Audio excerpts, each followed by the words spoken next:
السلام عليكم ورحمة الله تعالى وبركاته. مرحبا بكم أحباباتي. اليوم عجبتني هذه الماشينة، حبيت نوريها لكم. ماشينة اللي تخيط البيشان كما راكم تشوفوا واش يجي فيها الخيط تاعها طويل و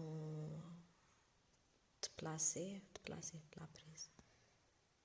تجي معها كبة صغيرة، كبة تاع خيط، وهذه كما راكم تشوفوا فيها تتشد في اليد، يعني تترفديها في يدك وتخدمي بها، خفيفة ماهيش ثقيله. عجبتني بزاف، هايله، تخدم بيشان هايله، سورتو هاو جاي لي ينحيو الزيتون عند القبايل.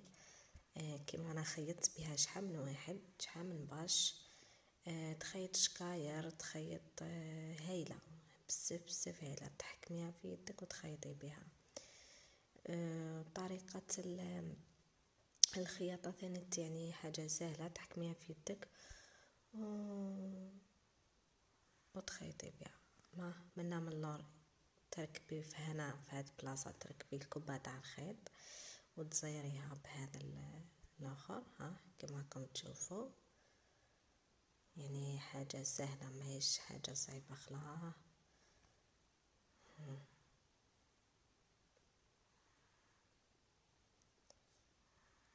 كي تركبي الكبه يعني تركب منا، ها الخيط تركبيه في هاد الزوج تقابي وفي هاد لو طونسيون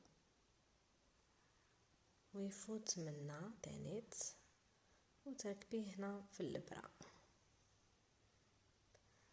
ها هذا الخيط تاعها تبلاصيه من تحت اليد،